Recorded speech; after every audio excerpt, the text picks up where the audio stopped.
So thank you. The Honorable Daniel Manduku, please proceed with your request for statement. Thank you, Madam Speaker. I acknowledge the tremendous work that this House has put in ensuring that we have tea sector reforms, and I also acknowledge the ruling by the Speaker yesterday, and in the circumstances, I feel that my statement is overtaken by events. So I wish to drop the statement. Thank you, Madam Speaker.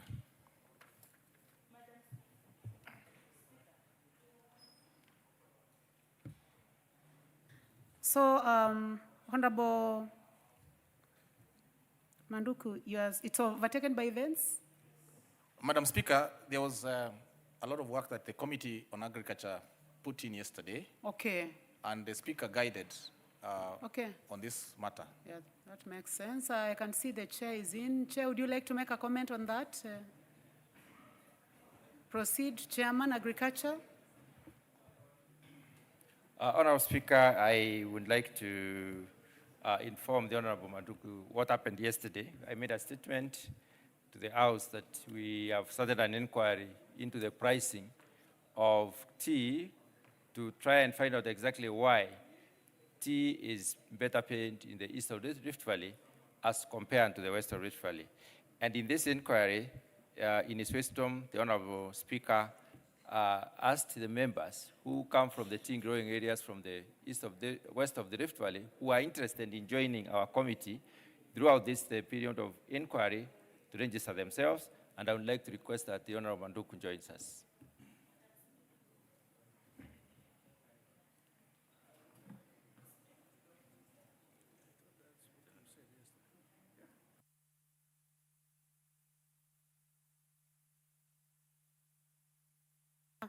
It is possible for you, Honorable Manduku, to join.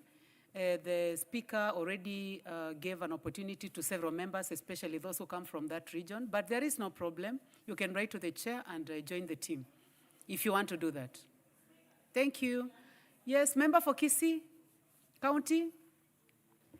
Thank you, Madam Speaker. Since Honorable Manduku was not in Bunge yesterday, I was chosen to represent the larger Kisii and Nyamira. So even if he sent his name, it has been overtaken by events. Let him trust that Mama Donya, I'm the woman representative for Honorable Manduku, will do an able job. And I will definitely give him information on how we will be progressing. Thank you, Madam Speaker. And anytime, be it during the day, I'll give the information to him. I thank you, Madam Speaker. Well, actually, Honorable Manduku did not ask to join, but the chair offered that he joins.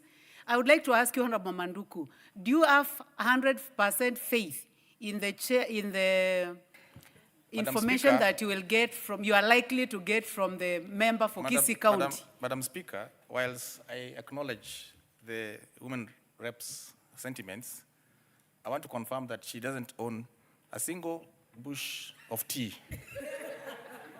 I doubt that she has the capacity to fight for tea farmers. But since the chairman has invited me to the committee, I will gladly join and ask that Madam Donya be removed from that committee instead. Thank you. Honorable members, this is a house of debate and we allow members to ventilate. However, no. Honorable members, you have very important business ahead, and there are members who are waiting for their statements. But I would like now, the chair has already offered to have the Honorable Manduku, and we will go by the position of the chair.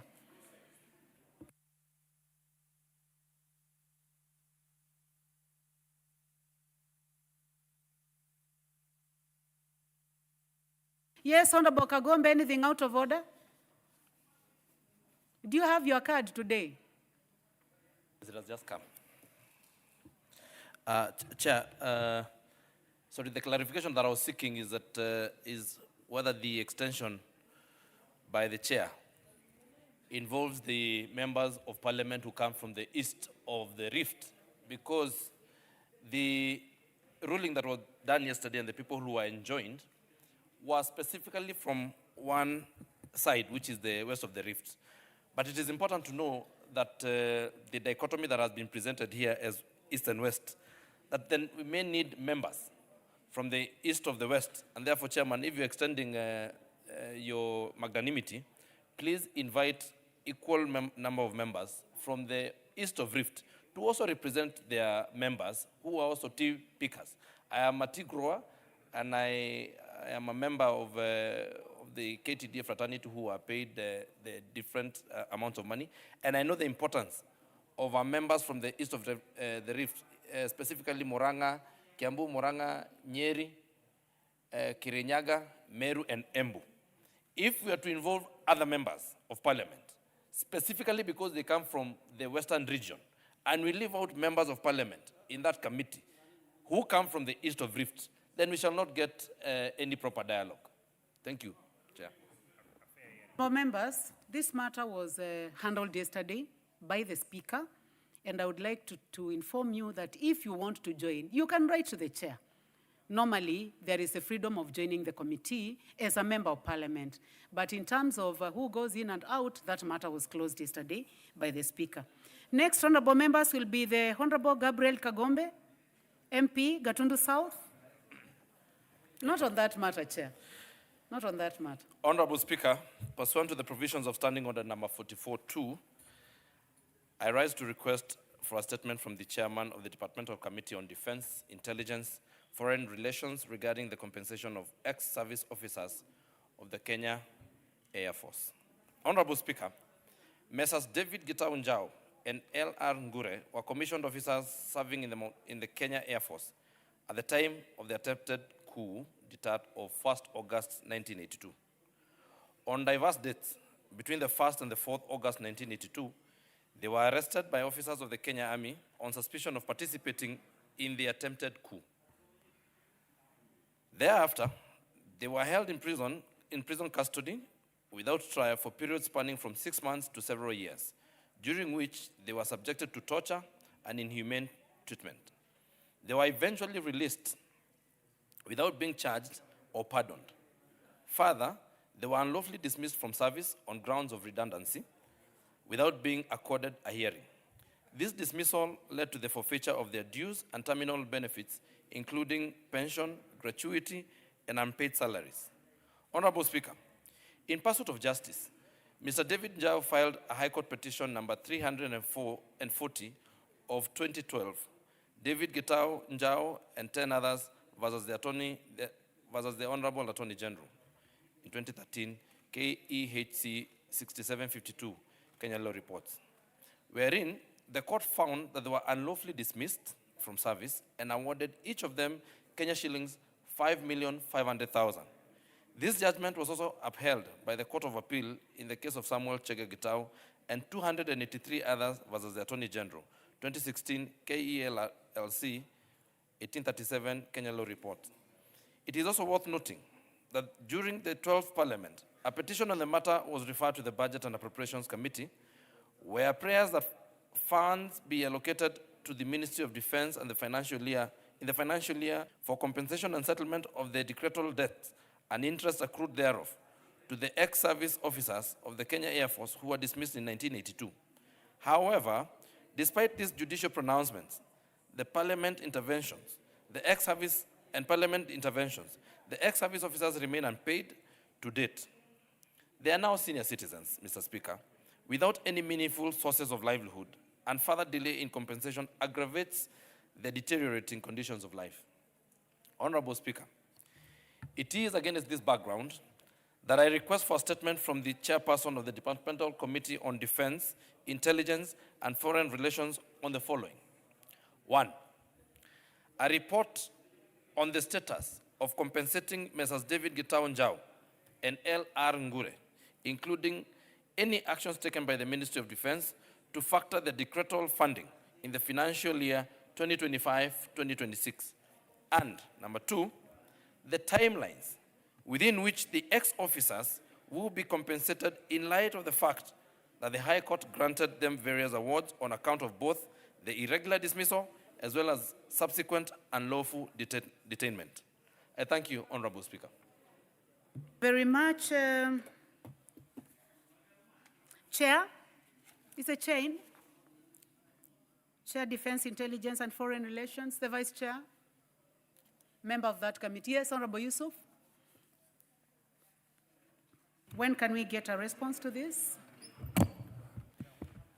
Madam Speaker, I have two statements, response on behalf of the chairperson of the committee.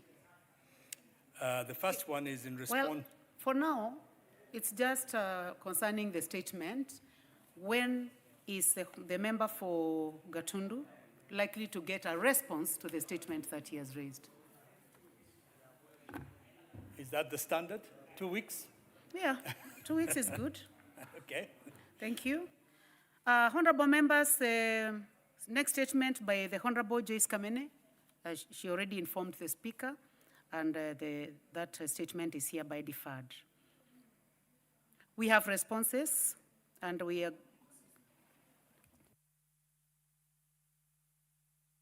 Thank you. Honorable members, I would like to indulge the Honorable Wamboka. Honorable Wamboka, you have a statement. You had informed the Speaker. Please proceed. Honorable Speaker, pursuant to the provisions of Standing Order 442C, I rise to request for a statement from the chairperson of the Departmental Committee on Agriculture and Livestock regarding the closure of the Bumula Weighbridge in Nandingwa area by the Kenya Sugar Board. Honorable Speaker, the abrupt closure of the Bumula Weighbridge in Nandingwa area has raised serious concern among sugarcane farmers in Bumula constituency.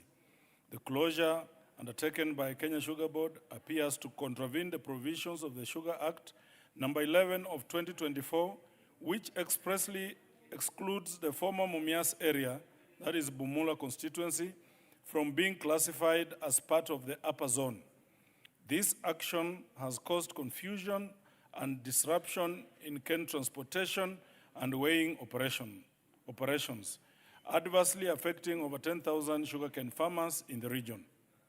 Honorable Speaker, as a result of this closure, many farmers are unable to deliver their cane for milling, with some already harvested cane drying up in farms and increasing the risk of loss. The situation has not only caused economic hardship, but has also exposed farmers to potential contractual disputes, as most of their agreements fall under the upper zone.